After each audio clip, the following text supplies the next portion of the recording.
बिस्मिल्लाहि मिनश्शैतानिर्रजीम बिस्मिल्लाहिर्रहमानिर्रहीम हल यस्तविल्लज़ीना यअलमून वल्लज़ीना ला यअलमून सदक़ल्लाहुल अज़ीम। बरादरान मिल्लत इस्लामिया, आइए हम सब खुलूस व मोहब्बत और अक़ीदत के साथ अल्लाह के हबीब सल्लल्लाहु अलैहि वसल्लम की बारगाह में हदिया दुरूद व सलाम पेश कर लें। पढ़ें बावाज़ बुलंद, सल्लल्लाहु अलैका या रसूल अल्लाह वसल्लम अलैका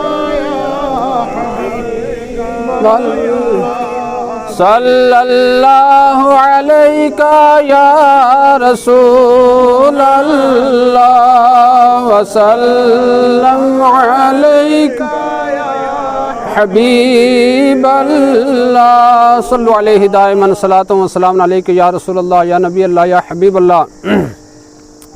अज़ीज़ान मिल्लत इस्लामिया, आज किस कदर हमें फ़रहत व इंबिसात की कैफ़ियत हमारे ऊपर तारी है, हमारे क़ुलूब में किस कदर मसरतें हैं। यकीनन ज़बान कासिर है, हमारे पास वो अल्फाज नहीं कि हम अपनी क़ल्बी कैफ़ियत को आपके सामने रख सकें। यकीनन ये तमाम खुशियाँ, ये इल्मी बहारें, ये रूहानी फ़िज़ाएँ, ये सिर्फ़ और सिर्फ़ आज की इस महफ़िल में जिनके दम कदम से हैं वो हमारे मखदूम गिरामी वक़ार हज़रत अल्लामा सैयद मोहम्मद अशरफ किचोचवी मद्दज़िल्लुहुल आली हैं।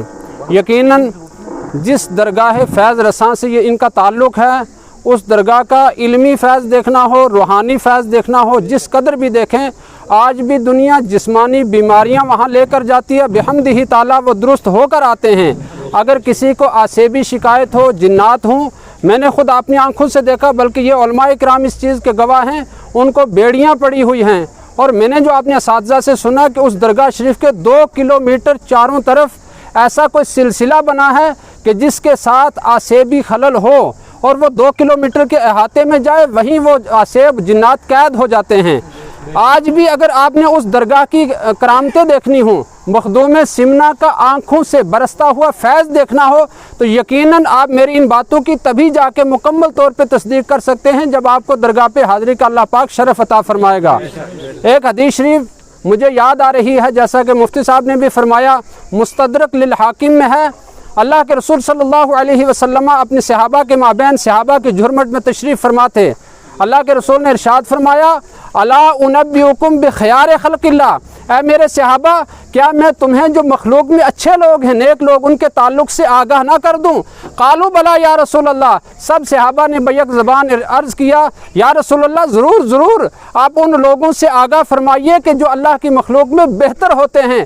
तो अल्लाह के रसूल ने एक पहचान बताई, इज़ारू ज़ुकिर अल्लाह, कि जब उनके चेहरे को देखो तो तुम्हें अल्लाह याद आ जाए। सुभान अल्लाह, ये वो शख्सियत है कि जिनके चेहरे को हम देखते हैं, यकीनन जो मोहब्बत के साथ बुग़्ज़ व इनाद से दिलों को साफ रख कर चेहरे पे नज़र मारेगा, मेरा यकीन कहता है, मेरा इज़ान व यक़ान इस बात की गवाही देता है, इनके चेहरे को देखकर दुनिया उसके सामने नहीं होगी, अल्लाह और उसका रसूल याद आएगा। सुभान अल्लाह, ये वो ऊंची बुलंद व बाला हस्तियाँ हैं। बहरहाल वक्त की इजाज़त नहीं है कि तफसीलन गुफ्तगू की जाए। अल्लाह पाक की बारगाह में दुआ कीजिए, अल्लाह ने हमें एक नेशनल सतह बल्कि इंटरनेशनल सतह पे हज़रत सैयद साहब किबला की शख्सियत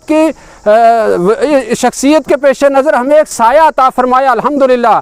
और इन्होंने इस अहले सुन्नत व जमात को हर सतह पे मजबूत और मरबूत करने के लिए आल इंडिया उलमा मशाइख बोर्ड तश्कील दिया है। बिहम्दिही ताला हज़रत ने अभी एक इदारे में फरमाया कि तंजीमुल मदारिस अहले सुन्नत सूफ़ी जम्मू व कश्मीर और आल इंडिया उलमा मशाइख बोर्ड का इश्तिराक हो चुका है। बिहम्दिही ताला अब जो भी हमारे प्रोग्राम्स होंगे, छोटी सतह पे कोई तंजीम जहाँ करना चाहे वो करे। आल इंडिया उलमा मशाइख बोर्ड इनफरादी तौर पे छोटा मोटा प्रोग्राम करना चाहे तो कर सकती है, लेकिन हम डिस्ट्रिक्ट सतह पे, सूबाई सतह पे और रियासती सतह पे बड़ा कोई भी प्रोग्राम ऑर्गेनाइज करना चाहेंगे तो इंशाअल्लाह ताला उसमें तंजीमुल मदारिस अहले सुन्नत और साथ ही आल इंडिया उलमा मशाइख बोर्ड के इश्तिराक से ही उस प्रोग्राम को मुनाकिद किया जाएगा। अल्लाह पाक हमें एक दूसरे के साथ मेल मोहब्बत और रब्त व ताल्लुक़ का जज्बा अता फ़रमाए और हज़रत की क़यादत में हज़रत के ज़ेर साया हमें मसलकी मामलात और इस मिशन को आगे लेकर चलने की तौफ़ीक़ अता फ़रमाए। आज जिस इदारे में हम खड़े हैं, यह इदारा या इस इदारे के रूह रवां یہ کسی تعارف کے محتاج نہیں۔ حضرت کو بھی میں بتاتا چلوں کہ یہ ادارہ، اس ادارے کا نام ہے جامعہ مدینۃ الاسلام، اور ڈسٹرکٹ پونچھ کا ہمارا تنظیم المدارس کا یہاں ہیڈ آفس بھی قائم ہوا ہے۔ کچھ عرصہ پہلے اشرف صاحب کی وساطت سے اشرف صاحب نے ہمیں منظوری دی، ہمارے جنرل سیکرٹری صاحب ہیں، تو یہاں ایک تنظیم المدارس کا ہیڈ آفس بھی ہم نے قائم کیا۔ اور میں الحمدللہ اس بات کا بھی مکمل طور پر اعتراف کرتا ہوں، تنظیم المدارس اہل سنت نے ملی مفاد کے لیے، مسلکی مفاد کے لیے اس ادارے کو اور اس ادارے کے روح رواں حضرت العلامہ محب گرامی مفتی فاروق حسین مصباحی کو جب بھی کہا ہے بحمدہ تعالیٰ سارے معاملات درکنار چھوڑ کر تنظیم کا تعاون کرنے میں یہ پیش رہے ہیں، اس کے لیے ہم ان کے شکر گزار ہیں۔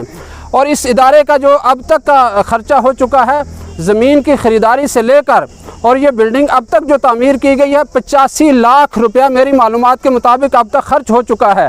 لیکن اب بھی مفتی فاروق صاحب کے جو ایک بلند فکر ہے، بلند سوچ ہے، جو بلند ارادے ہیں، ان کے حساب سے یہ سمجھتے ہیں کہ ابھی ہماری ابتدا ہے۔ انشاءاللہ تعالی جو یہ پورا پروجیکٹ ہے 5 کروڑ روپے میں انشاءاللہ تعالی تیار ہوگا۔ ہم امید کرتے ہیں کہ مفتی صاحب جس طرح، جس حوصلے کے ساتھ، جس دم قدم کے ساتھ، جس طرح آپ کے تعاون کے ساتھ سلسلہ لے کے چل رہے ہیں، انشاءاللہ تعالی یہ 5 کروڑ کا پروجیکٹ حضرت کی دعاؤں سے بہت جلد تکمیل آشنا ہوگا۔ اللہ پاک اس ادارے کو برکت عطا فرمائے۔ مفتی فاروق صاحب کے والد مرحوم جنہوں نے اپنی زندگی اس ادارے کے لیے وقف کر دی تھی، وہ ابتدا بھی یہیں سے اور آخر ان کی روح بھی پرواز اسی ادارے کی چاہت میں ہوئی تھی۔ اللہ پاک ان کو بھی غریق رحمت فرمائے۔ میں انہی الفاظ پر اپنی گفتگو کو ختم کرتا ہوں۔ پھر میں دل کی گہرائیوں سے مخدوم گرامی مدد اللہ علی کا شکر گزار ہوں، ساتھ ہی ہمارے جنرل سیکرٹری، ہمارے کرم فرما محسن اہل سنت حضرت مولانا محمد اشرف صاحب، جنرل سیکرٹری تنظیم المدارس اہل سنت و جماعت، جو ایسی شخصیت ہیں کہ جو ہمیں کھینچ کے لے کے چلتے ہیں۔ وہ کشمیر میں ہوں، ہم جموں میں ہوں، وہ کشمیر سے رہ کر بھی ہمیں اس طرح سے ڈیل کرتے ہیں کہ ہمیں سونے نہیں دیتے، فون پہ ہمیں ہر وقت الرٹ رکھتے ہیں۔ اور ایک دن فون کیا صبح، کیا ذمہ داری دی ہیں، شام کو اس کا محاسبہ بھی ہم سے کرتے ہیں۔ اللہ پاک ایسے زندہ دل لوگوں کو، زندہ فکر لوگوں کو صحت و شفا عطا فرمائے اور ان کے ارادوں میں مزید استحکام عطا فرمائے۔ ساتھ ہی ہمارے ریاستی آل انڈیا علماء و مشائخ کے بورڈ کے صدر حضرت مولانا نورانی صاحب بھی تشریف فرما ہیں، اور دنیا ادب میں ایک نام کمانے والی شخصیت، ایک عظیم چمکتا ہوا نام حضرت علامہ مولانا مقبول حسین سالک مصباحی صاحب بھی تشریف فرمائے ہیں۔ باقی بھی ہمارے بہت سارے حضرات یہاں تشریف فرمائے ہیں۔ اللہ پاک سب کو محبت کے ساتھ جڑنے کی توفیق عطا فرمائے۔ یہ ادارہ اب تک جہاں پہنچا ہے، اس سے آگے بڑھانے کے لیے، اس دوسری منزل کی خشت اول کے لیے حضرت آج تشریف لا چکے ہیں۔ مجھے یقین ہے حضرت جب اس اگلی منزل کا، دوسری منزل کا سنگ بنیاد رکھیں گے، انشاءاللہ تعالی پہلے سے زیادہ اور تیزی کے ساتھ اس کا تعمیری مرحلہ طے ہوگا۔ اللہ پاک اس ادارے کی تعمیر و ترقی میں برکتیں عطا فرمائے۔ وآخر دعوانا الحمدللہ رب العالمین۔